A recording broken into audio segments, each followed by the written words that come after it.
Bonjour à tous et bienvenue dans Capsule Z, le podcast dédié au film Dragon Ball Z. Moi, c'est Ika et je suis toujours avec l'inénarrable Zef. Salut Zef. Salut tout le monde. Comment ça va là en ces temps confinés ? Ouais, tranquille, on joue aux jeux vidéo, le rythme du sommeil est brisé, le petit train du sommeil n'est pas passé, tout va bien, tout va nickel.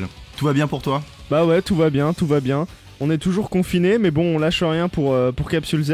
Moi, je sais pas ce que t'en penses, mais je trouve qu'on est très... tu vois, c'est très Dragon Ball comme situation. Genre, chacun a sa petite capsule, tu vois, c'est très approprié. Chacun a sa petite capsule, ça lance dans le jardin, et puis paf, confiné dans un pod. Moi, ça me plaît bien, tu vois. Ça me plaît bien. J'imagine les gens confinés dans leur petite capsule façon Bulma, là. J'aime bien. Merci les hoi poi, merci Macron, merci la France. Nickel. En vrai, on va lancer une start-up de capsule. Hein. Il est plus que temps, là, ouais. Ouais. En tout cas, voilà, merci pour les retours des épisodes précédents, ça fait toujours chaud au cœur. N'hésitez pas à partager l'émission, hein, on est encore sur la pente early OAV, hein, là on va attaquer les gros morceaux très prochainement. Et le film du jour, justement Zef, c'est encore un petit OAV entre guillemets, mais on va essayer d'en dénicher un peu la richesse, les subtilités. Qu'est-ce que tu peux nous dire à propos de cet OAV ? Alors le film dont on va parler aujourd'hui, il s'agit donc du 4e film, c'est La menace de Namek. Alors le titre est génial parce qu'il spoil la moitié de l'intrigue du film. Il est sorti sous son titre original, sous le titre de Dragon Ball Z Son Goku le Super Saiyan. Alors là aussi c'est du gros teasing pour ce qui allait se passer juste après, puisque le film est sorti le 3 mars 91, toujours dans le cadre du Toei Anime Fair, ça bouge pas.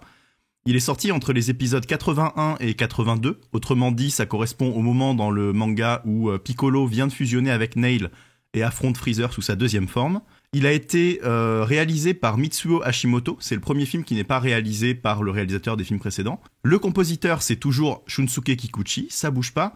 Par contre, on avait envie de rajouter dans la fiche technique aussi la direction d'animation en fait. Et pour cet épisode-là, il s'agit de Katsuyoshi Nakatsuru. Alors qui c'est ce mec en quelques mots ? Il est principalement connu pour être le concepteur du Super Saiyan 4 dans Dragon Ball GT. Ah merde. Et c'est aussi le directeur de l'épisode spécial Bardock, dont on va sans doute parler dans l'émission. Et aussi du final de Dragon Ball GT, pour revenir sur cette série absolument canon. Voilà pour ce qui est de la fiche technique. Alors on va pouvoir enchaîner tout de suite sur éventuellement le résumé du film. Je suis prêt. Allez, c'est la bonne. Cette fois, on se débarrasse immédiatement du générique, hein, on va pas s'emmerder, je passe. Les oiseaux piaillent, les arbres font des trucs d'arbres, et une biche s'abreuve devant une casque. Ah putain, voilà Piccolo. Pendant qu'il fait son yoga, Gohan et un Aya Dragon cosplayé en sapin de Noël déboulent. Gohan, il vient faire chier Tonton parce qu'il a appris un tour à son pote mauve. Alors là, il siffle comme un chanteur lyrique et le dragon se met à sortir ses meilleurs pas de danse, à 2 doigts de lâcher un dab. On n'est pas à 4 minutes du film que le quota remuage de cul est déjà rempli, ça commence bien. Dans l'espace, une immense planète se rapproche de la Terre. Le docteur Brief et sa fille l'observent depuis le télescope le plus fat de l'univers et constatent qu'elle est habitée. Quand soudain, paf la Terre. L'explosion a lieu, c'est le Sbeul spatial.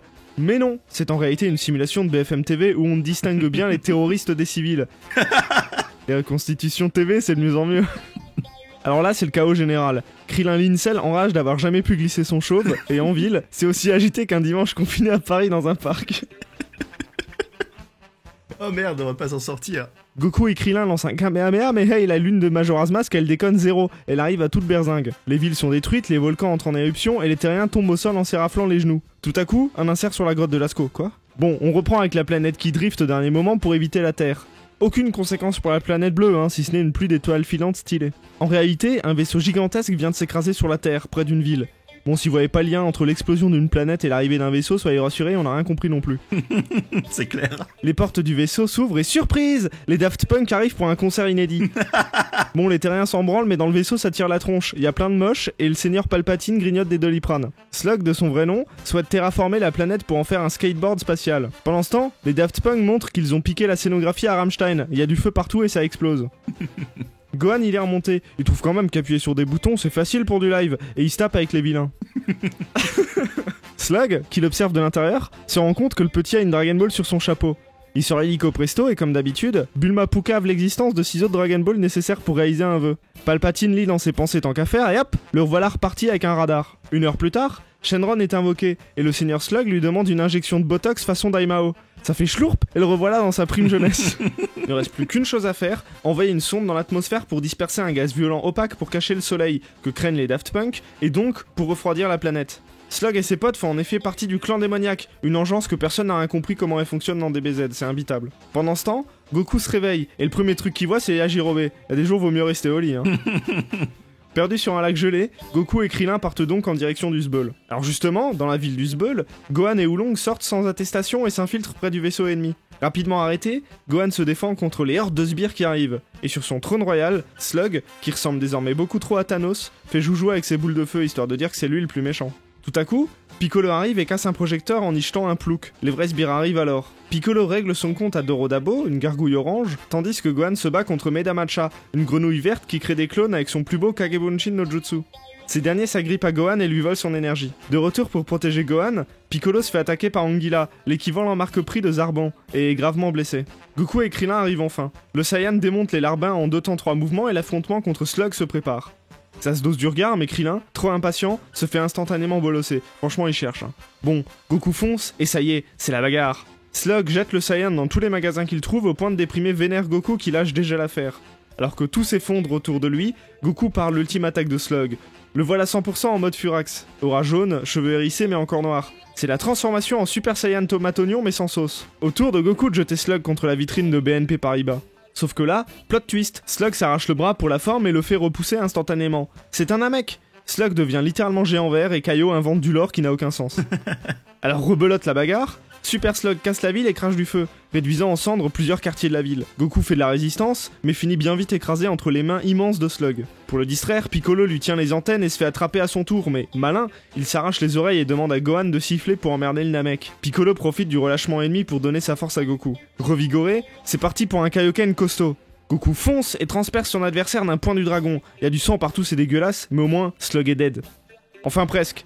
Goku, qui s'est lancé dans les cieux pour détruire le diffuseur de gaz toxique, est rattrapé par un Slug Furax. Profitant d'un bref instant hors du nuage opaque, Goku fait le plein de vitamine D avec un Genkidama ensoleillé. Bon, franchement, fallait y penser. Là, c'est coup de trompette, Genkidama, et boum Slug ainsi que son diffuseur d'huile essentielle démoniaque. La terre redevient fraîche, Kaio dit bravo Goku, et le monde est sauvé. Yajirobe file des senzu à tout le monde, Piccolo fait chplouk et revoilà ses oreilles, pendant qu'à la Kame House, Tortue Géniale se réveille après avoir pioncé pendant tout le AV.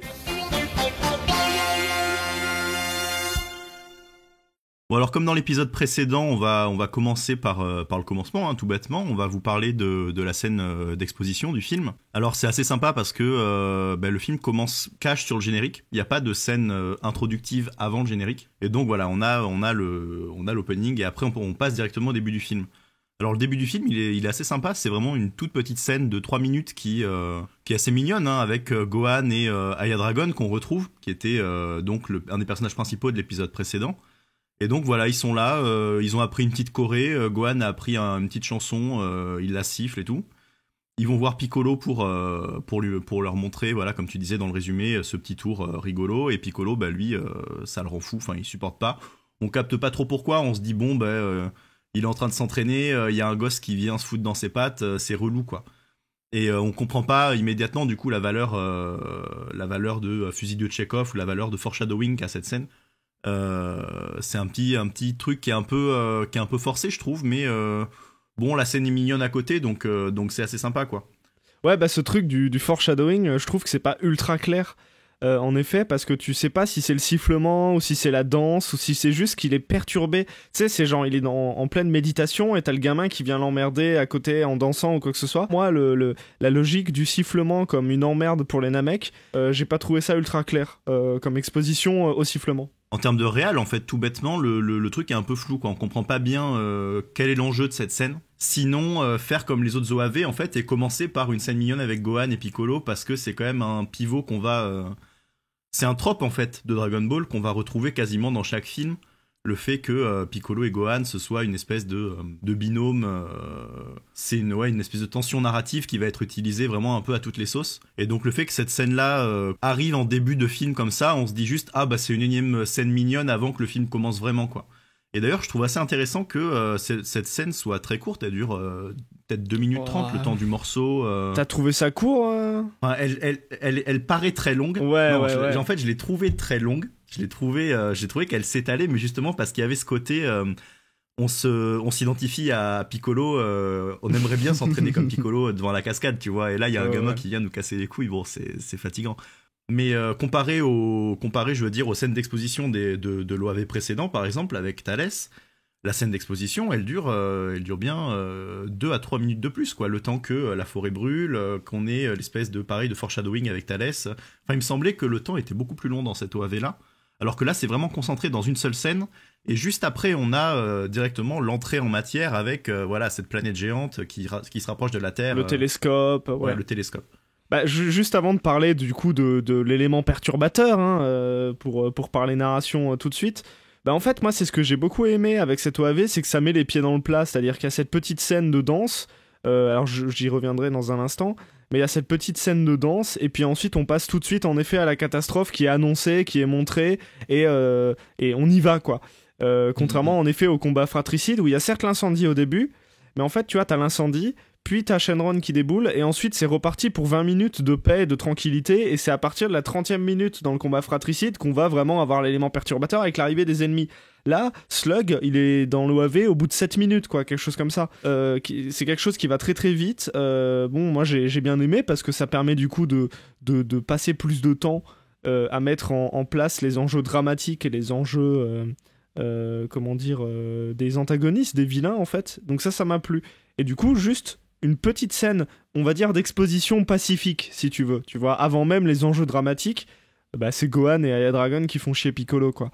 Et juste pour parler de cette scène, moi j'ai adoré l'animation même. Tu vois, les petites chorégraphies, je les trouve trop mignonnes. Le petit dragon qui fait sa petite danse là et tout, c'est trop cool. Ouais, ils sont là à bouger leurs boules tous les deux en rythme, c'est mignon comme tout. Ouais. La musique est trop belle, le petit sifflement, moi j'avais l'impression de l'avoir déjà entendu aussi, mais moi j'ai beaucoup d'impressions de déjà vu avec DBZ. Hein. Et en effet, ouais, quand t'as la basse qui arrive et quand t'as le beat, le kick qui arrive, franchement c'était top, c'est une scène assez cool. Le costume de sapin de Noël là, ça n'a aucun sens pour Aya Dragon, mais c'est trop mignon, tu sais, tu te dis Gohan il a chopé des boules de neige, enfin il a chopé des boules du sapin de Noël et il a foutu ça sur les cornes du dragon, c'est trop mignon. C'est à croire que c'est Chichi qui a dit bon on garde le dragon mais on lui met des boules sur les cornes pour pas que tu te blesses, enfin c'est... Ouais. C'est le couteau à bourron, quoi, le dragon. C'est vraiment adorable. C'est ça. Et du coup, la scène d'après met directement les pieds dans le plat, avec notamment Bulma et son père, le Dr Brief, et le petit chat sur l'épaule du Dr Brief, toujours très mignon, qui regarde du coup la catastrophe arriver, en fait, hein, vu que voilà, c'est vraiment les pieds dans le plat.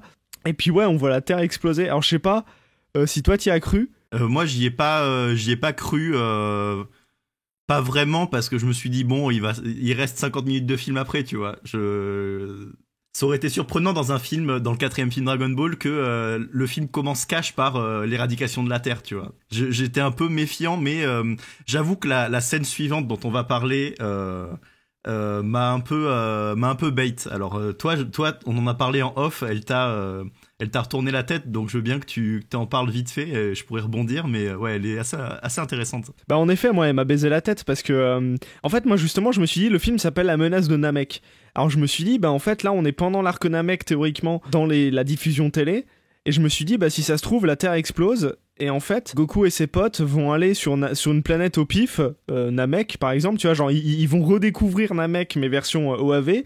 Et je me suis dit, bah, ils vont choper les Dragon Ball, ressusciter la Terre, sauf que dans leur quête des Dragon Ball sur Namek, ils vont croiser Slug. Moi, je sais pas, je pensais ça, en fait. Je me suis dit, la Terre explose, il y a un truc avec Namek, ils vont sur Namek utiliser les Dragon Ball de Namek. Ouais. Et ouais, en fait, pas du tout, puisque, voilà, comme je le disais dans le résumé, c'est une simulation BFM TV, tu vois un petit journaliste en mode, voilà ce qui va arriver, au secours, machin, et puis il se barre.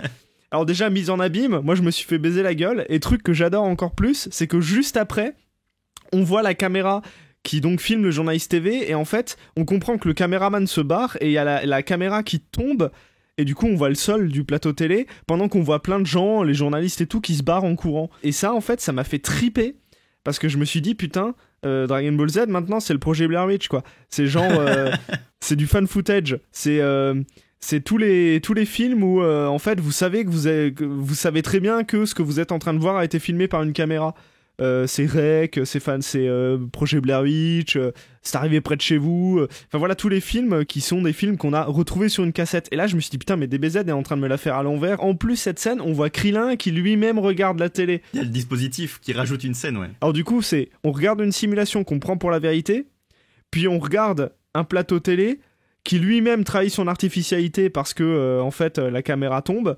Puis ensuite, on voit Krillin qui est en train de bader en mode oh là là, c'est la merde. Donc voilà, en fait, elle m'a baisé la gueule, cette scène. C'est une scène qui est hyper advance, en fait, parce que ça permet par rebonds successifs de passer du macro avec la planète qui rencontre l'autre planète vers un truc qui est plus médiatique, mais qui va être une diffusion, on va dire, globale au niveau de l'humanité. Tout ça pour finir sur un rebond qui est évidemment une scène comique avec Krillin qui dit putain, je vais mourir puceau, quoi. Mais oui. Et enfin, c'est hyper savoureux et puis ça permet aussi de resserrer sur les Z Warriors et sur la façon qu'ils vont avoir de répondre à la catastrophe, et donc ça permet aussi d'enclencher le film. Et je trouve que cette scène est vraiment je la trouve vraiment super, cette scène, elle est vraiment très cool. Et justement, suite à ça, on a immédiatement des scènes d'apocalypse. Moi j'ai trouvé que l'animation elle était vraiment dingue. Ouais, elle est incroyable. Ouais, qu'est-ce que t'en as pensé, toi, un peu de cette scène-là C'est assez long, hein, mais... Je l'ai trouvé trop cool. Elle est assez longue, c'est vrai, mais en fait, j'étais tellement fasciné par la qualité de l'animation et par les détails, en fait, des scènes. Ouais, il y a plein de débris. J'étais même plus... Ouais, il y a plein de débris, c'est ça. En fait, j'étais même plus dans le côté putain, c'est dramatique. J'étais vraiment dans le côté... Putain, ça fait plaisir, une scène dramatique qui est bien mise en scène et qui est pas bâclée, quoi.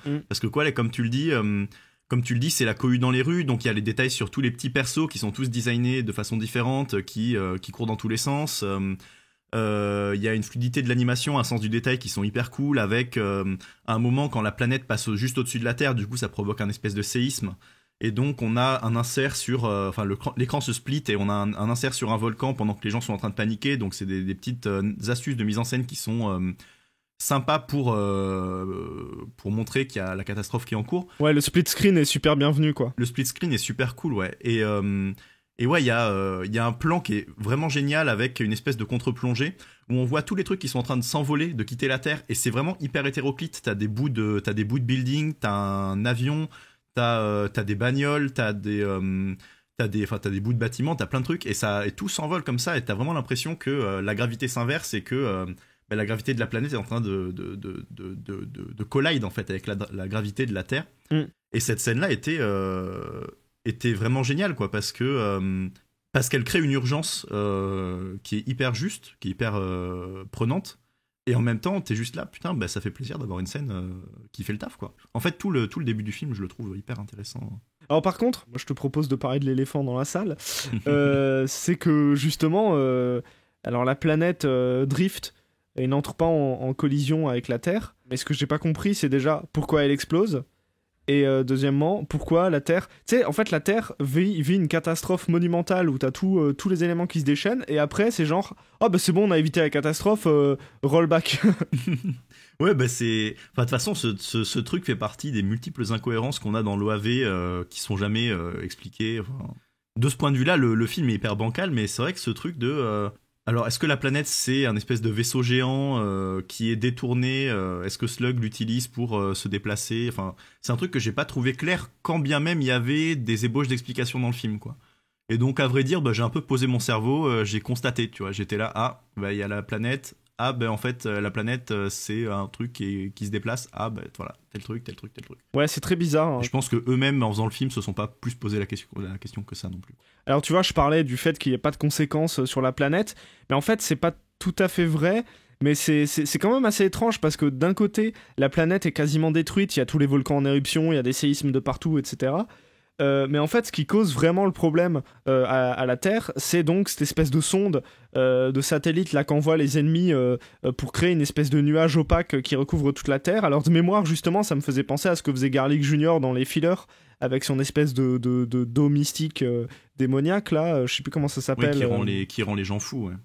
Et en fait là l'idée c'est que justement il y a ce côté un peu vampire, donc il faut empêcher que le soleil n'atteigne les Stormtroopers là, donc ces espèces d'ennemis là qui arrivent très rapidement. Et en fait voilà, ça cause un refroidissement de la planète. Et alors ça m'a bien plu, tu vois, parce que ça donne une palette très froide au film. Ouais. Moi, un de mes plans préférés, c'est quand t'as Goku sauvé par la Jirobe, justement, qui se relève et assiste à une espèce de lac gelé dans lequel il est à pied, et en fait, on se rend compte que c'est une ville.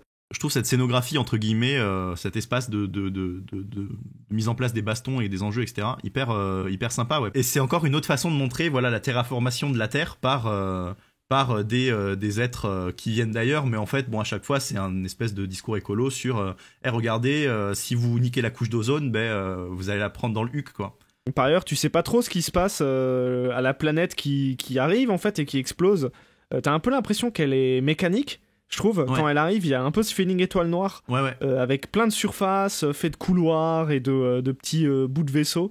Alors c'est vraiment un petit plan léger, mais je me suis dit, bah tiens, c'est peut-être ce que réserve l'avenir... Enfin, c'est peut-être ce que réservent les méchants à l'avenir de la Terre, hein, à savoir une espèce de mécanisation totale.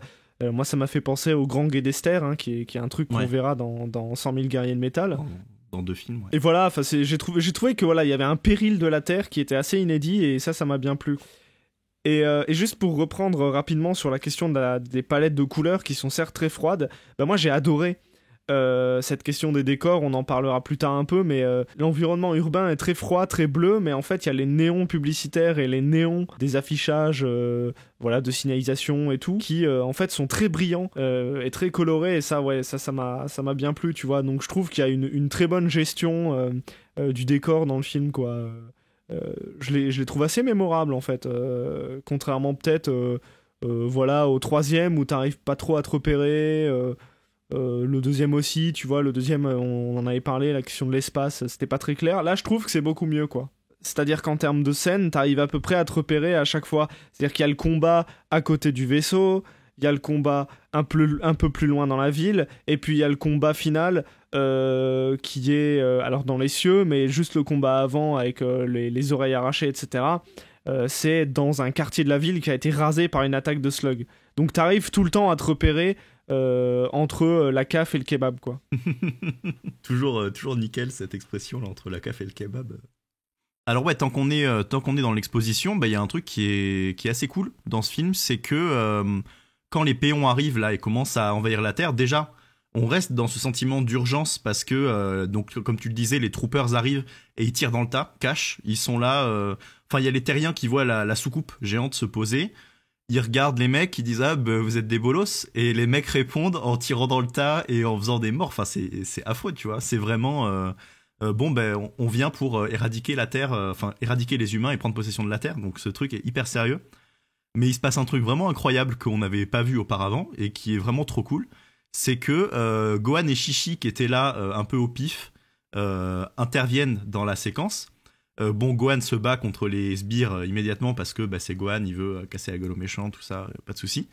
Mais Chi-Chi se bat aussi, et elle se bat et elle a un côté hyper taquin avec son fils. Enfin, je sais pas comment dire, mais elle a un côté c'est à qui fera le plus de kills, quoi, tu vois. C'est vraiment ouais, je trouve qu'elle a ce petit côté. Enfin, tu sais, elle fait le signe de la victoire. Elle est là. Je sais plus comment elle se comporte exactement, mais elle a un côté. Moi aussi, je peux me battre en fait. Et c'est un truc qui dure une seconde, quoi. Mais ça change un peu, ça enrichit le perso et ça nous ramène un peu à la Chi-Chi de Dragon Ball qui est plus je sais pas, qui est jeune maman. Espiègle, quoi. Ouais, c'est ça, c'est de l'espièglerie vraiment. Et j'ai trouvé ça sympa de changer le perso un peu qui est toujours une espèce de daronne hyper rabat-joie vers un truc de mon fils aime bien se taper finalement, allez, je vais faire un truc que mon fils aime bien faire, tu vois. C'est un peu cette ambiance là, je l'ai trouvé mignonne comme séquence. Tu vois, moi ce qui m'a fait marrer, c'est justement il y a ce côté un peu on va se taper, et puis le plan est trop cool. T'as Gohan qui est au premier plan en train de se taper, et puis en fait il esquive 2 tirs qui vont vers la foule à l'arrière, et en fait ces tirs créent 2 explosions. Et parmi 2 ces explosions sort Chi-Chi en mode dash avant, tu vois. Et ça, franchement, ça c'était tellement drôle. Mais alors par contre, autant la scène est très courte, Chi-Chi se fait défoncer quand même rapidement. Mais par contre, moi ce qui m'a bien plu, c'est que putain, enfin, après Garlic et après tous les autres films, etc., elle donne le premier coup. Ouais, c'est un first blood pour Chi-Chi. Il était temps. Il y a un petit côté Power Rangers qui est marrant, ouais, dans ce côté Chichi sort de l'explosion, elle vient mettre des tatanes et tout. Enfin, je trouvais ça sympa, ouais. Et pour conclure un peu sur cette exposition du film et un peu, on va dire, la partie narrative, il y a voilà, la question de l'exposition dont on parlait tout à l'heure et le fusil de Tchekhov. Alors bon, pour rappel, le fusil de Tchekhov, c'est une théorie cinématographique qui dit que si vous voyez un fusil accroché sur un mur, c'est que il va servir à la fin du film. Bah là c'est un peu pareil, c'est-à-dire que voilà, on l'évoquait tout à l'heure, mais Gohan qui va siffler aux oreilles de Piccolo au début du film, ça sert à présenter l'idée que les Namek soient sensibles au sifflement, ce qu'on retrouvera à la toute fin du film. Alors ça justement c'est une espèce de réponse à l'exposition, c'est-à-dire qu'on donne une information au spectateur et on va la traiter à la toute fin. Alors ça j'ai trouvé que c'était une scène assez sympa, tu vois. Donc le moment où lors de l'affrontement final Piccolo fait face à Slug, et donc voilà, s'arrache les oreilles. Bon, ça m'a fait marrer, tu vois. Gohan il siffle vraiment comme un chanteur lyrique, tu vois, comme je disais, c'est vraiment tu sais, il est au sol et on lui demande de siffler et il y a même pas Nozawa qui fait un effort de siffloter avec difficulté en toussant ou quoi que ce soit, tu vois. C'est vraiment genre c'est sifflement.mp3 quoi. Mais j'ai trouvé ça sympa, ouais, cette fin. Enfin, de toute façon, le début comme la fin du film, comme on l'a dit juste avant, et comme on parlait d'autres trucs, je trouve ça hyper bancal comme résolution. Mais d'un autre côté, je la trouve très sympa cette résolution parce que, en fait, ça montre la cohésion qu'il y a progressivement entre les persos. Avec voilà Piccolo qui au début du film supporte pas ce que fait Gohan et à la fin c'est lui qui demande à ce que Gohan exécute ce truc. Alors d'un côté on pourrait trouver cette écriture un peu artificielle et je pense qu'elle l'est, mais d'un autre côté c'est plaisant, ouais, parce que ça montre aussi une évolution et un resserrement des liens entre les personnages. Et en ce sens je trouve que la fin est sympa, quoi. Alors c'est marrant parce que moi ça m'a fait penser justement au fight contre Vegeta. Alors là aussi j'ai trouvé qu'il y avait un peu un rip-off. Alors déjà Piccolo qui va tenir les antennes de Slug, alors ça j'ai pas compris. Moi je croyais que c'était ça son point faible, mais en fait ça m'a fait penser juste à une espèce de rappel visuel au fait que pour affaiblir les Ozaru il faut, ou alors les Saiyajin en fait plus simplement il faut tenir la queue. Et je me suis dit, bah c'est marrant, Piccolo essaie la même chose sur Slug, en lui tenant les antennes. Bon, ça marche manifestement pas, hein, il est plutôt en mode ratatouille. Mais voilà quoi, il y a un peu ce délire. Voilà, il faut utiliser son point faible parce qu'il est géant et tout. Et puis pareil, tu vois la manière que Slug a de tenir Goku et Piccolo entre ses mains et de lui écraser la tête avec son pouce. Tu vois, ça c'est très Vegeta dans l'esprit quoi. Et ça, on va avoir le temps de le développer juste un petit peu dans la suite de l'émission, mais c'est vrai que Slug, en fait, c'est un personnage qui est assez composite, en fait, de plein d'autres matériaux qu'on va retrouver au fil de Dragon Ball. En ce sens, c'est un perso qui est assez intéressant et on va pouvoir le développer là dans les minutes qui vont suivre, parce qu'il a un côté très original, et de l'autre côté, c'est vrai qu'il a des inspirations qui sont, qui rappellent d'une part Ozaru, d'autre part Vegeta, enfin ce genre de trucs, quoi. Et donc Zef, justement, je crois qu'il est temps de parler du Seigneur Slug, l'antagoniste du film. Alors le Seigneur Slug, qui est donc cette fameuse menace de Namek, hein, du titre français, c'est un revival, on a trouvé, de l'arc Piccolo Daimao à la fin de Dragon Ball. Voilà, il y a à peu près les mêmes enjeux, hein. C'est un personnage qui veut retrouver sa jeunesse éternelle, hein. Alors même erreur que Garlic, hein, c'est-à-dire que ça le rend pas immortel, il veut juste être jeune et fringant. Bon, bolos quoi. Et il y a à peu près le même caractère impitoyable, voilà. Le fait qu'il grandisse également, tu vois, et même la conclusion du film avec donc le point, l'attaque point du dragon, le Ryuken qui transperce, voilà. Alors Zef, qu'est-ce que t'en as pensé un peu de cette relecture de Piccolo, du roi démon Piccolo sous les traits de Slug? Je la trouve assez sympa. À première vue, on pourrait juste se dire oui, bon bah c'est un Namek, le roi Piccolo c'est un Namek. On va leur donner des pouvoirs similaires et des commandants, on va dire, des gens sous leurs ordres qui sont similaires aussi par leur aspect un peu gargouillesque. On peut très bien se souvenir de Tambourine, Cymbal et Drum, les trois soldats mémorables de Piccolo Daimao. Il y a Piano aussi, l'espèce de petit ptérodactyle. Hein. Ouais. Au niveau du dispositif aussi, il y a un truc assez similaire avec le fait que voilà, les deux bestioles, les deux antagonistes se baladent avec un espèce de grand vaisseau. Bon, évidemment, dans le cas de Slug, parce qu'on est parti sur un délire spatial avec Dragon Ball Z, on est sur une soucoupe volante. Mais Piccolo lui-même avait un espèce de vaisseau volant Alors on comprenait pas bien si c'était un bateau volant, si c'était une espèce de soucoupe, une navette, enfin peu importe, mais voilà, ils avaient aussi un moyen de déplacement et puis une technologie qui était un peu propre à eux, quoi. Donc en ce sens-là, voilà, il y a des petites comparaisons qui sont possibles. Puis aussi, il a ce côté, voilà, comme tu le disais, très imposant. Il a cette capacité à grandir qu'ont les Namek, qu'on va voir, il me semble que 2 fois dans l'animé, puisqu'on le voit dans ce film-là. Ouais. Et on le voit quand Piccolo Junior, pour le coup, Ma Junior, s'en sert contre Goku pendant le championnat du monde d'arts martiaux. Et je crois que c'est que dans l'animé, pour le coup, c'est pas dans le manga. Enfin, je me souviens pas d'une planche comme ça dans le manga.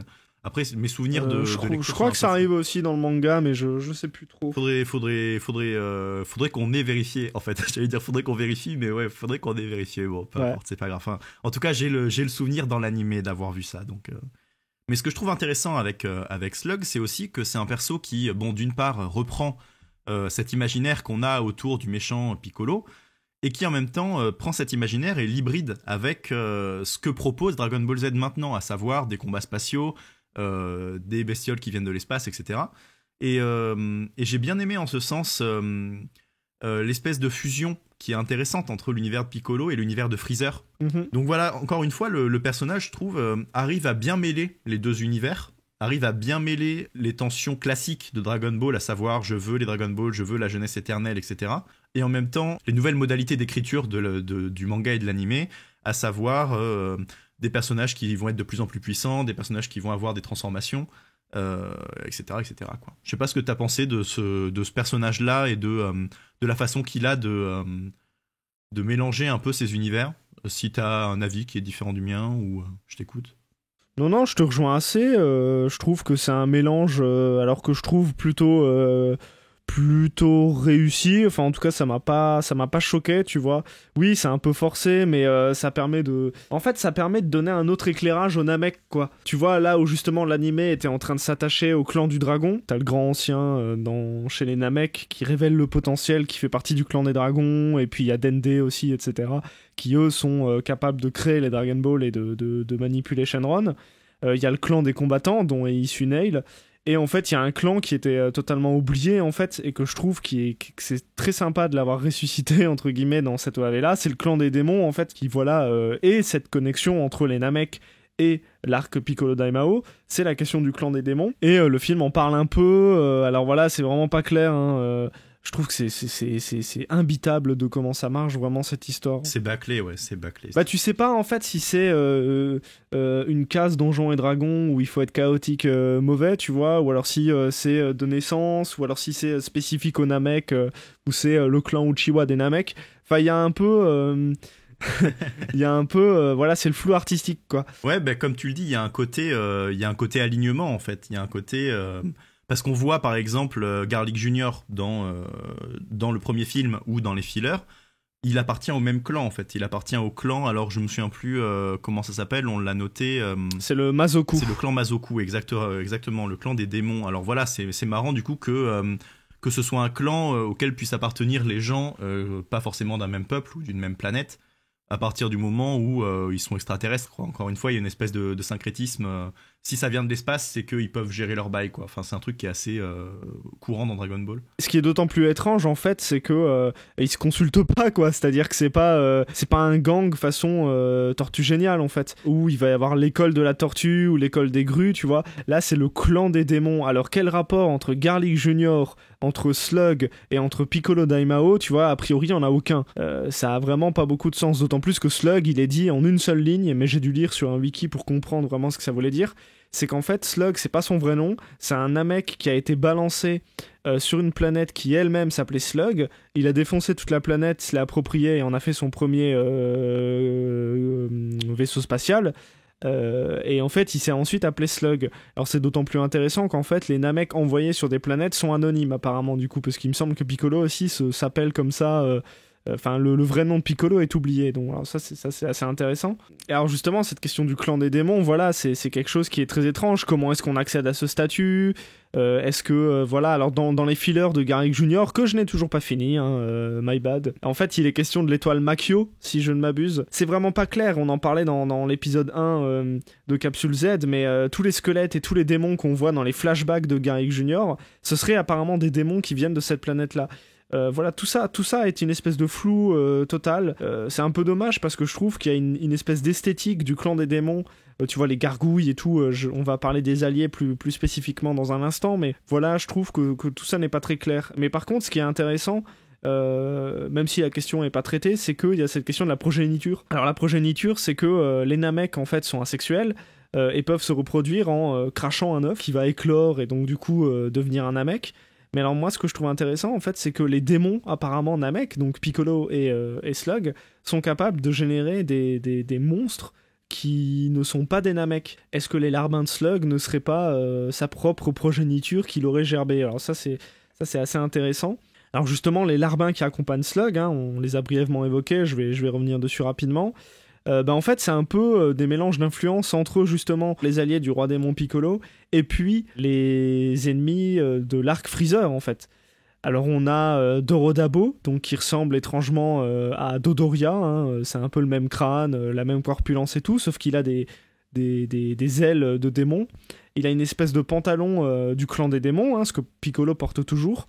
Mais en plus une espèce de ceinture un peu relâchée en rouge, sauf que bon, il a la peau orange et il a ce côté vraiment gargouille. Donc voilà, une espèce de mélange entre Dodoria, tambourine et drum. On a Anguilla qui est voilà la marque Eco Plus de Zarbon, hein, voilà une espèce de dandy. Et voilà Anguilla, alors qu'est-ce qu'il a comme capacité? Il peut allonger ses bras, alors un peu comme un Namek, j'ai trouvé ça un peu bizarre, tu vois, cette confusion. Mais il peut allonger ses bras et il s'en sert notamment pour les faire passer dans le sol et pour tenir les pieds de ses adversaires. Alors Piccolo succombe, c'est peut-être Gohan, je sais plus, mais en tout cas Goku, il arrive à s'en défaire très facilement. On a donc, comme tu le disais, les deux scientifiques Gyoshu et Kakusha, je reviens pas dessus. Le commandant Zeun, voilà, c'est lui le gladiateur, hein, il a une espèce de look à la Conan le barbare. Une espèce d'anneau au centre de son plexus solaire avec des chaînes qui passent dans son dos et tout. Très donjon SM, ouais. Ouais, un peu. Hein. Lui, il a la peau orange et il se fait baiser instantanément aussi. Ouais, c'est ça, c'est le perso qui est le plus impressionnant. Il parle très fort et tout, et il fait une remarque sur le fait que Slug vieillit, et Slug lui envoie un Dodonpa et le mec crève instant, quoi. Enfin, c'est cool parce que ça met aussi directement, enfin on en a pas parlé tout à l'heure, mais ça met direct, ça met cache une grosse pression sur le perso de Slug qui en a plus rien à péter et qui est là, je vous mène à la baguette, quoi. Enfin vous êtes mes pantins, quoi. Je trouve ça très cool pour caractériser le perso. Et le dernier larbin qui est peut-être le plus étrange et le plus intéressant, j'ai trouvé, c'est Medamacha, qui est une grenouille verte. Voilà, un petit personnage avec des yeux extrêmement globuleux et jaunes. Avec des yeux fous un peu, qui est très étrange, avec des capacités très étranges. Il y a notamment un plan, moi, qui m'a vraiment, voilà, là aussi choqué. C'est quand il lance plein de boules de feu sur Sangohan, il y a une espèce d'animation extrêmement fluide de ses bras qui vont dans tous les sens et il mouline. Ouais, il mouline les bras. Et l'animation était... tu sais, c'est comme dans un épisode d'Evangelion, c'est tout l'épisode, il est à 12 images secondes et là t'es à 60, quoi. Genre l'épisode était 4 fois plus fluide et j'étais là en mode, mais qu'est-ce qui se passe? Je sais pas ce que t'en as pensé, toi, de ce personnage. Bah, c'est un personnage, enfin déjà c'est un personnage qui est exagérément grotesque, donc il en est comique, mais en même temps il est effrayant. Je trouve que c'est le personnage qui est peut-être que comme c'est le plus organique, ouais. C'est celui qui suscite le plus la peur, en fait. Parce que les autres, on est juste là, ah bah c'est encore des soldats de Freezer avec un color swap, quoi. Enfin, on en a un peu rien à taper. Mais lui, il est là. Déjà, il a des attaques qui sont du body horror très clairement, parce qu'en fait, il a son attaque spéciale, en fait, c'est qu'il fait pousser hors de lui, il fait éclore hors de lui, un peu comme certaines races de crapauds, des œufs qui sont en fait des espèces de doublons miniatures de lui. Donc, il fait pousser des crapauds hors de son dos, et ces crapauds se fixent à l'ennemi, un peu comme le ferait des Cybermen, sauf qu'ils sont tout petits, donc ils se fixent aux bras, aux épaules et au visage, un peu comme un facehugger. Et au lieu d'exploser, au début je pensais qu'ils allaient exploser parce qu'ils devenaient lumineux, et en fait non, ils absorbent l'énergie de l'adversaire, donc c'est des espèces de liches, en fait, c'est des espèces de sangsues. Et en ce sens-là, je trouve que c'est un personnage qui est particulièrement effrayant, en fait. En dehors du fait que ce soit un perso qui soit complètement niqué de la tête, qui se batte un peu n'importe comment, qui puisse balancer des boules d'énergie à toute vitesse, etc. Je le trouvais résolument comique et effrayant, et j'ai envie de faire un parallèle avec Gotenks, en fait. Parce que Gotenks, quand il fait ses fantômes doublons de lui, il y a ce côté très méta et très comique de ah ouais, c'est un personnage de manga, son attaque c'est lui. Enfin, c'est un peu ridicule, quoi. Et j'ai l'impression que quelque part, cette attaque de Medamacha qui invoque des lui miniatures, un peu comme on va retrouver avec les Cell Junior, etc., puis avec Gotenks et ses fantômes, je sais pas, il y a une espèce de filiation dans ce type d'attaque que je trouve, comme je disais, voilà, pour me répéter, à la fois comique et à la fois assez terrifiante. Ouais, je te rejoins tout à fait. Moi, j'ai trouvé que c'était un perso assez intéressant. En tout cas, plutôt réussi, quoi. Je trouve que c'était peut-être le plus réussi des Larbins. Voilà un petit tour d'horizon donc pour les Larbins. Hein. Je sais pas, Zef, pour conclure, ce que t'en as pensé, toi, de ces Larbins, en fait. Alors, je les ai trouvés assez fades, finalement, mais je les ai trouvés assez sympas parce que leur fadeur permet de mettre en relief le caractère de Goku et le caractère de Piccolo d'une part, et surtout le caractère de Piccolo. Ça, j'ai trouvé ça super sympa. Comme tu le disais, le fait que on soit sur un Piccolo post-fusion avec Nail, je pense que c'est ma forme de Piccolo que je préfère, le côté guerrier déterminé. Je trouve cette séquence dans l'évolution du personnage hyper cool. Mais d'autre part, je les ai trouvés assez sympas dans leur fadeur, quelque part, parce qu'ils arrivent à mettre en valeur comme ça le caractère hyper vénère de leur chef, de Slug, qui est le vrai méchant du film. Justement, Slug, il apporte quand même pas mal de choses plus ou moins réussies. Hein. Alors, quand je dis apporte, c'est vraiment pas... Il y a des trucs, c'est pas nécessaire, quoi. Tu vois, je me foutais de la gueule du perso dans mon résumé, mais il y a ce côté Palpatine, quoi. Je trouve le perso est très Star Wars. Parce qu'en fait, déjà, alors il y a plusieurs points qui me font penser à ça. Il y a le côté, évidemment, seigneur sur son trône, avec sa petite capuche et sa cape, qui va se débarrasser de ses serviteurs, hein. Ça c'est très Dark Vador, c'est très Palpatine dans l'idée, quoi. C'est presque un seigneur Sith, quoi. Il y a les Stormtroopers, voilà, avec leur casque et tout, qui en fait se ressemblent tous, c'est tous des clones aussi. Ça c'est assez marrant, tu vois. Au moins les Namek ils ont quelques différences, et les soldats de Freezer ils sont tous différents, alors que là en fait vraiment ils ont vraiment tous la même gueule. Alors le casque est oblong, hein, tu l'évoquais tout à l'heure, mais en fait quand ils enlèvent leur casque, ils ont vraiment des gueules de mort. Ils ont une gueule très Star Wars, je trouve. Ouais, ils ont une tête très ronde. Tu vois, avec les espèces de joues comme ça, qui tombent, qui bavent, le côté un peu créature du lagon noir, tu vois. Ouais. L'étranglement de loin aussi, alors ça m'a fait triper. Ouais, l'influence est marquée, ouais. Ouais, quand il attire Bulma et qu'il lui fait le coup du... tu vas me dire tout ce que tu sais. Je vais te dire tout ce que tu sais. Il y a un petit truc comme ça qui marche pas mal. Et juste pour conclure du coup un peu sur ce qu'on avait à dire sur Slug, il y a un dernier point, moi, qui m'a vraiment beaucoup plu. C'est que c'est justement, on se plaignait que dans le combat fratricide, Piccolo était vraiment mis en retrait, et là, il est vraiment mis en avant. Alors pas directement, parce qu'en fait, il a pas tant de temps d'écran que ça. Mais en fait c'est son histoire à lui qui est reflétée. Pour ça aussi que j'aime beaucoup Piccolo fusionné avec Nail, c'est parce que c'est pas de l'arrogance en fait, c'est de la fierté, et il devient un peu Vegeta dans l'idée. C'est ça en fait, Piccolo vrai, le démon qui devient fier d'être un Namek et qui est en mode Freezer je vais te défoncer parce que t'as tué les miens, quoi, alors qu'il savait pas qui c'était il y a 5 minutes. Et il y a cette espèce de fierté de ses origines en fait qui est très beau en fait. Bon, c'est un des grands thèmes de Dragon Ball Z, mais je trouve ça toujours très beau. Et du coup Piccolo, voilà, je trouve que Slug est un reflet un peu de ce qu'aurait pu être Piccolo. Un peu comme Thalès est le reflet de ce qu'aurait pu être Goku finalement. Oui, tout à fait. Donc comme tu le disais, ce rapport à la filiation qu'on va retrouver un peu tout au long du film, et puis dans ce rapport miroir qu'il y a avec Piccolo, c'est l'occasion pour d'une part renforcer le lore autour des Namek, et ça c'est toujours super cool parce que je trouve que c'est une des meilleures idées de Dragon Ball Z. J'adore cette planète, c'est vraiment super cool comme endroit, et enfin j'y ai pas été en vacances, hein, mais je suis sûr que c'est super cool.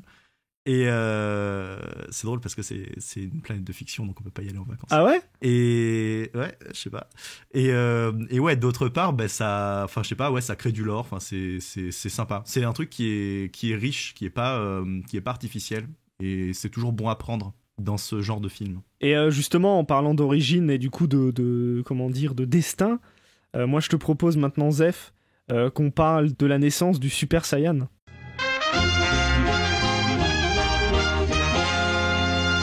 Alors d'origine, dans cette OAV, il est vraiment question, parce qu'en fait, on va avoir donc la naissance du Super Saiyan, hein, voilà, bien avant son officialisation dans l'animé et même dans le manga, hein, la forme n'existait pas encore dans le manga, et on va donc avoir son apparition dans cette OAV. Alors on va l'aborder dans un instant, parce que c'est une forme de Goku qui est quand même assez étrange, hein, une sorte de faux Super Saiyajin. Bah Zef, tu peux un peu peut-être nous parler justement de ce Super Saiyan fake Ouais, bah pour le coup, alors très rapidement au niveau de la description, pour celles et ceux qui n'ont pas encore vu le film ou qui s'en souviendraient plus très bien, c'est juste un espèce de color swap du Kaioken en fait, sauf que au lieu d'avoir une aura dorée pour le Super Saiyan ou rouge pour le Kaioken, on a une espèce d'aura un peu ocre, un peu brune, voilà, c'est pas très clairement défini, enfin c'est pas défini avec une palette.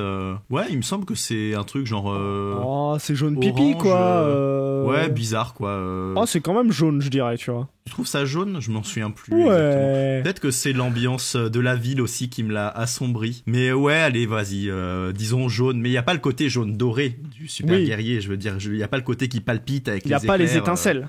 Voilà, c'est ça. La transformation, elle est vraiment au niveau de l'état psychologique du personnage de Goku, quelque part.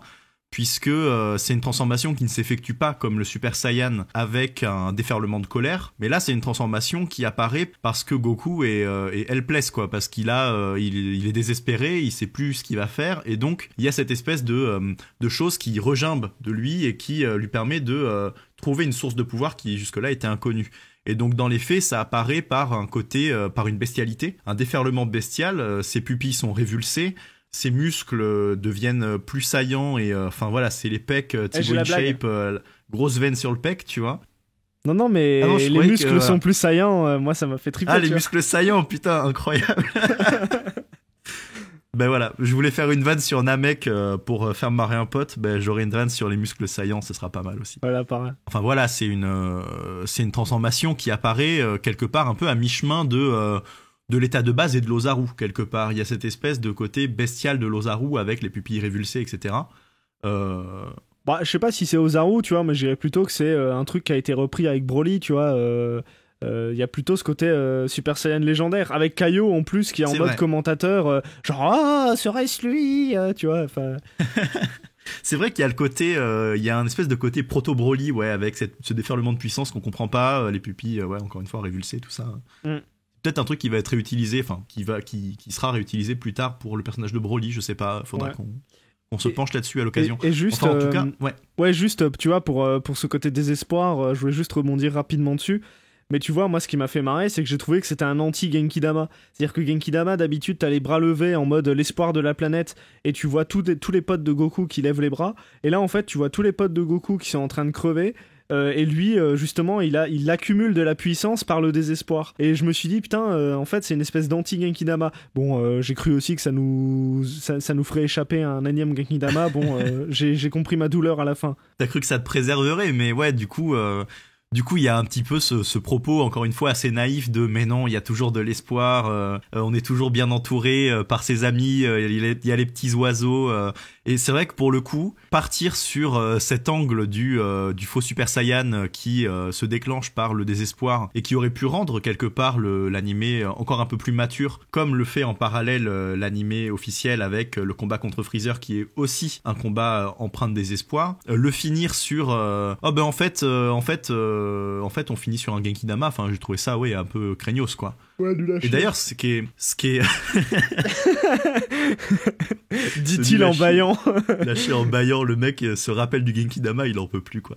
Bah, disons que ouais, ce que je trouve assez dommage, c'est que on soit obligé d'utiliser le Genki-Dama pour terminer le film. Ouais. Ça devient une espèce de signature qui casse en fait un truc qui est installé avec le faux Super Saiyan, qui aurait pu être super intéressant par une prise de maturité, par aussi par un espèce de pic de tension en fait, juste au niveau du combat. Et en fait ça reste littéralement 1 minute 30. On a Kaio qui en fait des caisses. Alors le mec apparaît à la minute 37 du film. Il arrive, il t'explique le lore de tout Paname. Il t'explique que Slug, son père, était vétérinaire et qu'il soufflait dans le cul des chevaux. Il t'explique que... C'est vrai, sans déconner. Il t'explique que Goku, c'est peut-être le super guerrier. Alors ça, j'ai trouvé que c'était un espèce de gros teasing vraiment putassier de ce qui allait se passer dans l'animé 10 épisodes plus tard, alors que les mecs savaient eux-mêmes pas ce qui allait se passer. Ouais. Enfin voilà, Le faux Super Saiyan, il est intéressant ontologiquement, n'est-ce pas? Il est intéressant parce qu'il contient. Mais dans les faits, bah, c'est juste un gros coup de com' un peu cracra qui tâche, quoi. Alors je sais pas si toi t'as kiffé ce truc, moi je l'ai trouvé savoureux, mais faut pas s'enlever de la tête que je pense que c'est juste un gros coup de com' de la Toei qui s'est dit on va capitaliser, quoi. Bah en fait, tu sens qu'ils ont voulu griller la cartouche avant Toriyama, tu vois. Parce que c'est ça, en fait, c'est que Toriyama, il avait à peu près annoncé qu'il allait faire une forme de Super Saiyajin, etc. Mais bon, l'histoire est connue, hein. Toriyama, il a décidé des cheveux blonds à dessiner dans le manga parce qu'en fait, il en avait ras le cul d'ancrer les cheveux de Sangoku, tu vois. Donc je pense qu'à l'arc-en-ciel, quand il a dit Gohan et Goku ont réussi à rendre naturel le Super Saiyajin, il avait vraiment plus d'encre chez lui, tu vois. Mais bon, l'histoire est connue, hein, c'est authentique, ça a été dit dans des interviews. Mais là, pour le coup, ouais... Je pense qu'ils ont voulu griller la cartouche. Pourquoi pas, hein, c'est une version alternative du Super Saiyajin. Moi, j'aime bien la forme.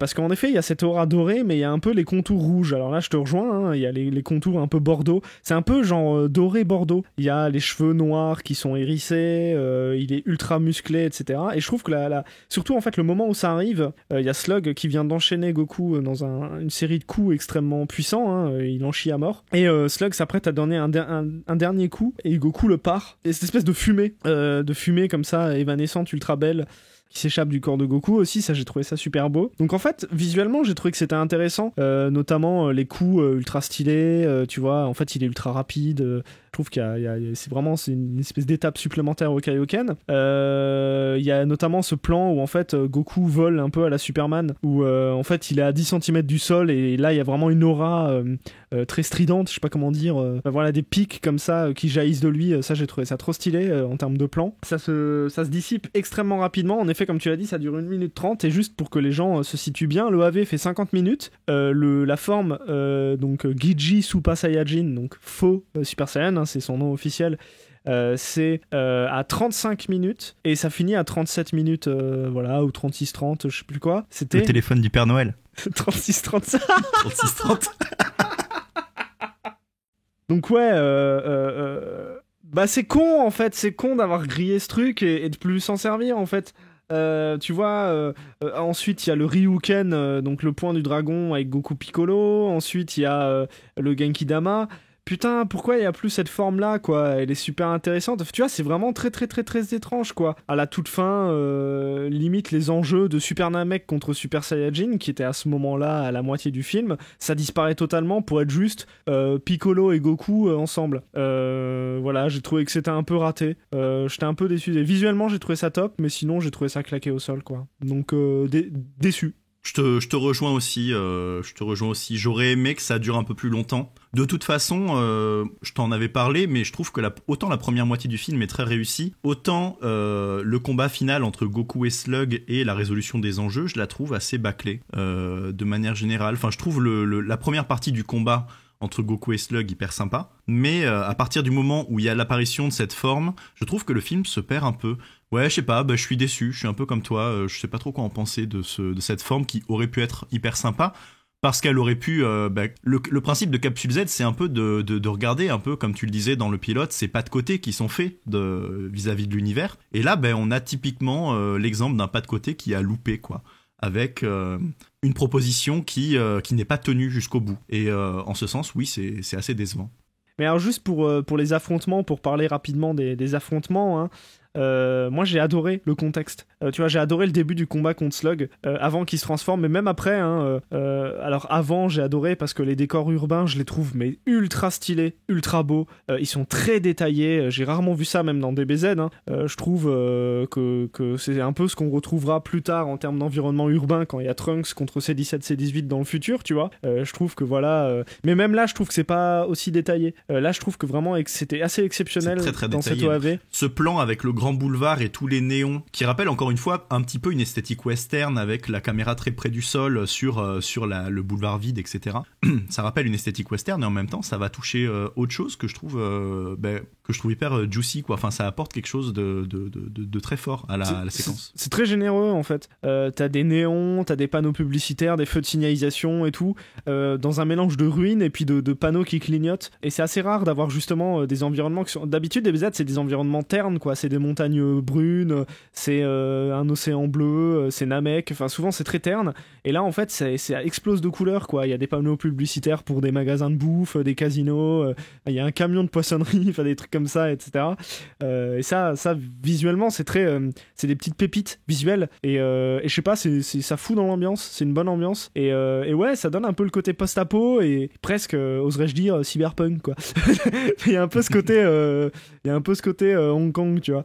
Enfin voilà, moi j'ai plutôt bien aimé et en fait je trouve que ça sert aussi le propos parce que ça donne une échelle humaine à l'affrontement. Au début du combat, ils volent pas trop, ils sont pas dans les airs à se fighter, c'est plutôt très ancré dans le sol, encore une fois, hein, un peu comme le début du film. Ils s'envoient des beignes, ils s'envoient mutuellement dans les décors. Il y a un plan qui est super cool sur un bâtiment qui s'effondre sur Slug. Et ouais. Slug passe entre les ruines qui tombent sur lui dans un espèce de nuage de poussière. Et ça fait partie des plans qui montrent à quel point le perso est badass parce qu'il s'en bat les couilles en fait de prendre un immeuble sur la gueule. Tu vois, il est juste là. Je vais vers mon objectif qui est rétamer ce mec qui me veut du mal. Ce plan par ailleurs dont le visage de Slug n'est pas coloré. Le visage de Slug est blanc à ce plan-là. Ah ouais, j'ai pas fait c'est gaffe. quand il avance en mode super-héros, c'est ça, un peu au loin en arrivant du vaisseau. Ouais. Bah justement en fait ça c'est un plan où tu reverras le film. Il a pas la tronche verte, donc je pense qu'il y a eu un souci de coloriage. Ça m'a semblé un peu bizarre, mais il est pas vert dans ce plan-là. C'était très curieux. Et juste au niveau des affrontements, ouais, ça donne une échelle humaine et Goku qui se fait trimballer de bâtiment en bâtiment. Et en fait, là, typiquement, je trouve que ça marche ultra bien parce qu'il y a Goku qui a la tête coincée dans un bâtiment à un moment. Encore une fois, il y a beaucoup de trucs qui sont très animation, vraiment des techniques d'animation qui rendent la violence des affrontements, mais sur un plan sensible. C'est-à-dire que tu le sens, mais tu le vois pas passer. Alors ça peut être des flashs blancs d'une image qui précède un coup, tu vois, ça c'est très connu comme astuce. Ça peut être des impact shots, donc c'est ces plans d'arrêt sur... Si vous faites arrêt sur image, c'est des plans où genre en fait on va avoir que les contours, comme s'il y avait un flash d'appareil photo, donc vous allez voir que les contours du personnage, etc. Il y a des plans comme ça et ça marche super bien. Et puis finalement, il y a beaucoup d'interactions entre les persos, donc c'est pas juste je te fous une baigne et toi tu dégages. Tu sais, c'est les coups un peu à la Hollywood, les coups à la Hollywood. Genre je te passe à côté, je mets un bruitage et on va dire que ça passe. Là, il y a beaucoup de trucs où ils se prennent au collet. Il y a un coup de poing qui va dans le bide et du coup t'as Goku vraiment qui est pris de court.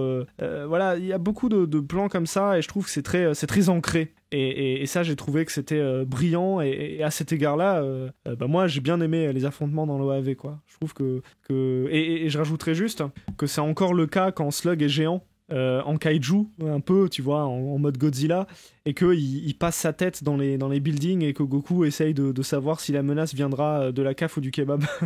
Je sais pas ce que t'en as pensé, toi, des affrontements et du décor. J'ai beaucoup aimé la spatialisation du combat. Le plan d'ailleurs dont tu viens de parler là, le plan de Slug Kaiju avec la tête qui apparaît d'un coup dans les ruines d'un immeuble avec une main à droite, une main à gauche et Goku sait qu'il va prendre la max, il a nulle part où aller, quoi. Je l'ai trouvé super cool parce que Slug il reste humain et il y a pas ce côté bestial qu'on a avec Ozaru par exemple. Il y a vraiment ce côté combat destructeur, mais qui reste dans une logique de stratégie. Je mets mon corps de telle façon dans l'espace, je vais anticiper tel mouvement d'un bâtiment qui va s'effondrer, etc.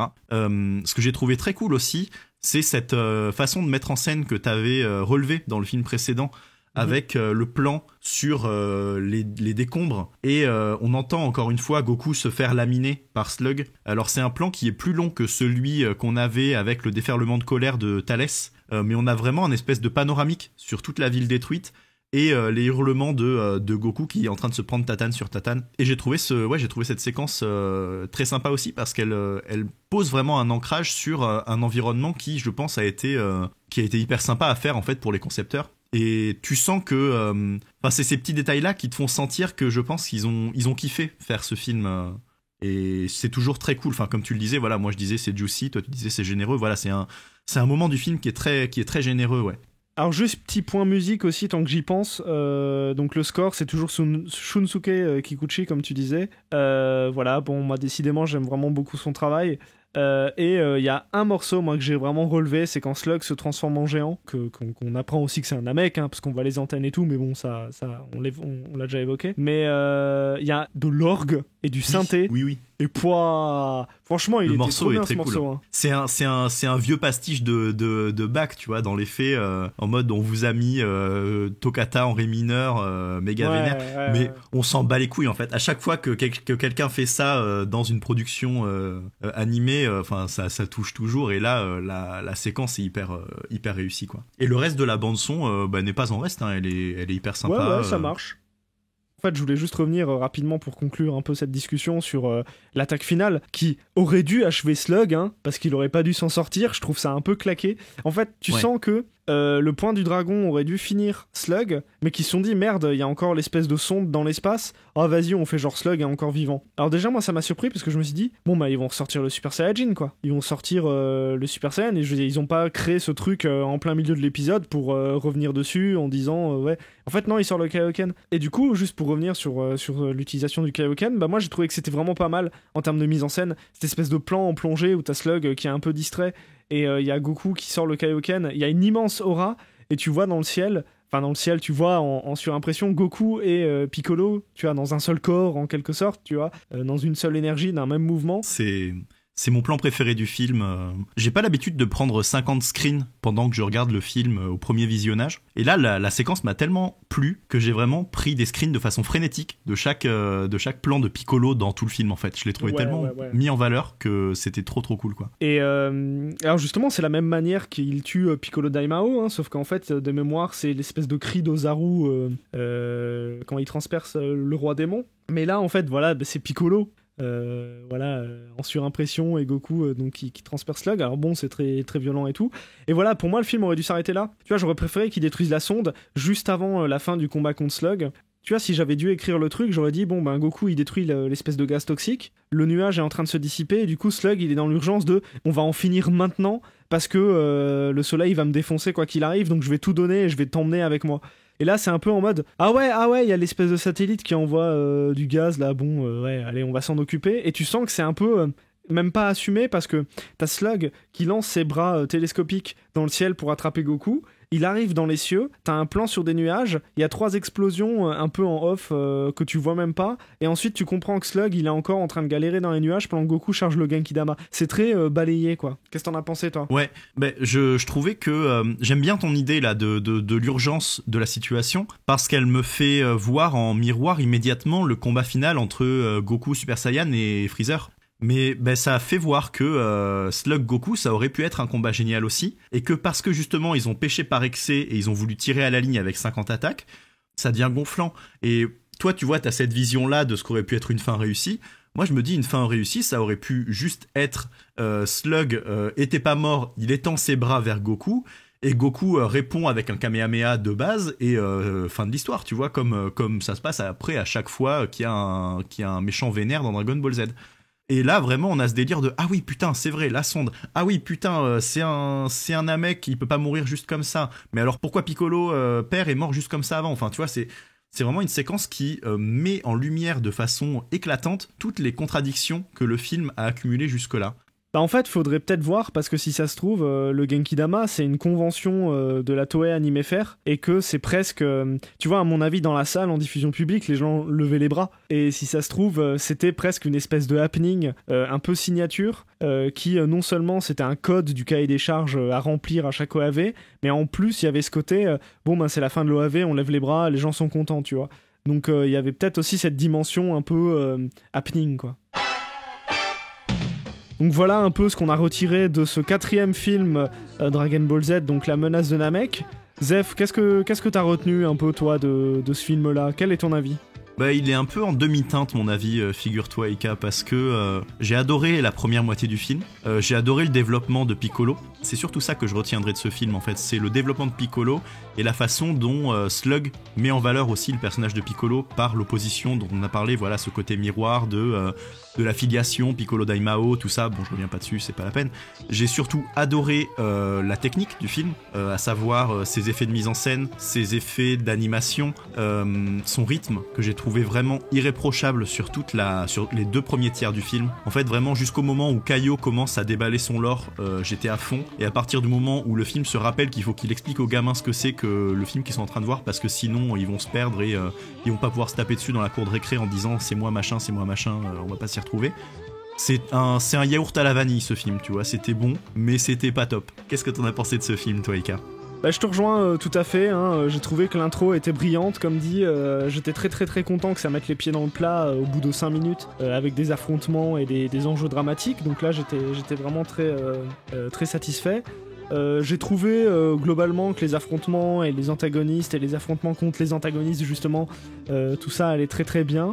En fait j'ai totalement décroché, en effet, à partir du moment où le Super Saiyan on se rend compte que ça n'existe pas, que ça disparaît et que ça dure 1 minute 30 et que Kaio commence à prendre la relève, à sortir sa mythologie de mort là, vraiment ça m'a inintéressé, voilà, sauf le point du dragon à la fin avec Piccolo qui donne son énergie à Goku, toujours ce côté rivalité qui est un peu dépassé, ça j'ai adoré, mais sinon tout le reste, le Genki Dama soleil qui sort de nulle part, bon voilà, j'ai trouvé que les 15 dernières minutes sont pas nécessaires quoi.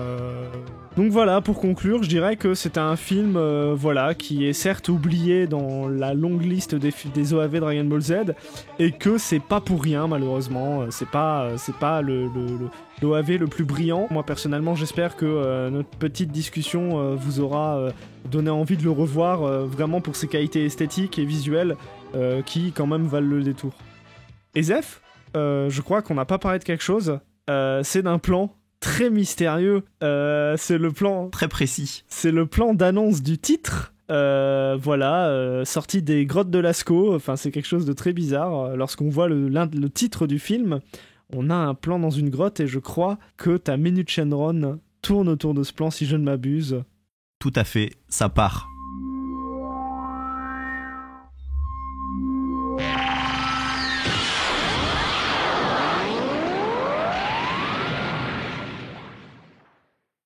Avec la sortie de Dragon Ball Super, puis de Dragon Ball FighterZ, ce qu'on a tendance à oublier, c'est que Dragon Ball Z sort à une époque lointaine et pénible, où tous les complots sont pas encore débunkés par le système anti-fake news du monde. On croit encore que les pyramides qu'on trouve du Mexique aux mers de Chine ont été apportées aux terriens dans un catalogue Ikea de l'espace, et que l'Atlantide est un parc d'attractions pour dauphins télépathes en mal de RTT. Quand je dis époque lointaine, vous avez compris que je parle des années 90. Avant l'internet, l'idée, c'était que des mecs au crâne chauve et luisant s'étaient un jour pointés dans des grands vaisseaux tout équipés pour nous apporter les sciences et les valeurs fondamentales, à savoir l'agriculture, l'écriture, les mathématiques et l'abonnement premium Dofus. Ces mecs savaient pas quoi foutre sur leur planète, alors ils s'étaient pointés ici en disant vous voyez ce grand désert avec que dalle autour ? Ben on va vous faire un grand bordel pointu, en plein milieu, et comme ça on pourra se repérer d'en haut et ce sera plus commode. » Cette théorie, on l'appelle la théorie des anciens astronautes. Alors quand on mate tard le soir comme moi les chaînes du câble remplies de documentaires sur les crashs d'avions ou sur les mecs qui vivent comme des trappeurs pour voir ce que ça fait, forcément on connaît. Alors en gros l'idée, c'est que si on sait pas comment l'humanité a conçu les géoglyphes de Nazca, alors c'est les grands dessins qu'on peut voir dans Cowboy Bebop dans l'épisode trop cool avec le satellite autonome, ou encore les statues de l'île de Pâques, c'est que des visiteurs extraterrestres, nécessairement, ont filé leur savoir d'être supérieurs pour les fabriquer et ont été considérés comme des dieux par les humains en retour. Du coup, les dogu, vous savez ces petites statuettes japonaises toutes rondelettes, ça représenterait des astronautes, et les anges bibliques, finalement, ce serait juste des gonzes avec des jetpacks et un goût prononcé pour l'orgue et l'architecture. Alors à ce stade, le lien avec la menace de Namek est peut-être pas clair. J'y viens. Dans l'introduction du film dont on vient de vous parler aujourd'hui, il y a un carton dont parlait Ika tout à l'heure, sur lequel est écrit le titre, en l'occurrence c'est Goku le Super Saiyan. Sauf qu'au lieu d'utiliser un fond traditionnel uni avec les 7 Dragon Ball ou un écran noir ou un truc avec des éclairs ou j'en sais rien, peu importe, on a une peinture rupestre. Et cette peinture rupestre, c'est le Martien de Tassili. C'est une fresque de 3 mètres de hauteur qu'on trouve dans un massif montagneux algérien et qui serait censé représenter un dieu de la pluie. En gros, alors vous pourrez faire la recherche chez vous, c'est une grande silhouette avec des antennes. Elle est fascinante pour les archéologues, mais aussi pour les amateurs de pseudosciences, qui se sont empressés de voir un alien dans chaque tronche un peu biscornue. Alors cette intro, qui utilise un signe issu de l'histoire de l'humanité pour illustrer l'arrivée de Slug sur notre planète, au début ça m'a un peu niqué la tête, Parce que, en dehors du fait que le méchant Namek se transforme en géant à antenne à 20 minutes de la fin du film, je voyais pas trop le rapport. Et puis ça m'a rappelé tous ces bouquins de pseudo-sciences que je lisais quand j'étais ado, et c'est pour ça que j'avais un peu envie de m'écarter du film pour vous parler de ces anciens astronautes aujourd'hui. Parce que j'avais jamais fait le rapprochement jusqu'à maintenant. Quand on y réfléchit, au fond, le tout-puissant qui arrive sur Terre avec son vaisseau scarabée pour remplacer Dieu, qui s'installe dans une tour pas aux normes dont personne ne comprend l'architecture, et qui offre le savoir et la technique aux terriens Krillin et Bulma pour aller chercher des Dragon Ball de Namek dans l'arc Freezer, c'est un peu dans la continuité de ces tâtonnements historiques, et en même temps ça prend part à l'héritage pop culturel des ovnis carton-pâte des 50s. Enfin bref, si vous avez envie de rechercher des traces de petits ou de grands hommes verts dans l'histoire humaine, je vous recommande de feuilleter les essais de Robert Charroux. Alors le nom est drôle, mais c'est le meilleur français complotiste sur le sujet. Ça se trouve en bouquinerie pour une bouchée de pain, et pour peu que vous aimiez l'Atlantide, les secrets millénaires et les aventuriers de l'Arche perdue, il y a moyen de se taper de très bonnes barres. Quant à moi, je retourne chercher des traces de vaisselle sale dans mon évier, ce sera sans doute plus évident que d'y trouver des aliens. Et n'empêche, regarde, dans les grands astronautes, dans les anciens et les premiers astronautes, il y a aussi Majin Buu quand il pense. C'est vrai.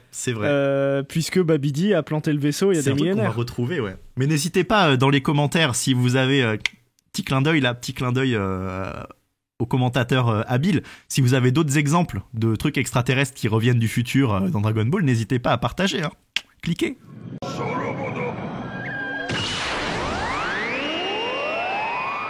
Voilà qui conclut cet épisode de Capsule Z, on espère qu'il vous a plu. Nous en tout cas on était contents de se replonger dans un nouvel OAV, personnellement celui-là je l'avais vraiment jamais vu, et même si on a un avis en demi-teinte, c'était quand même plutôt chouette que d'explorer des nouvelles thématiques et des nouvelles choses.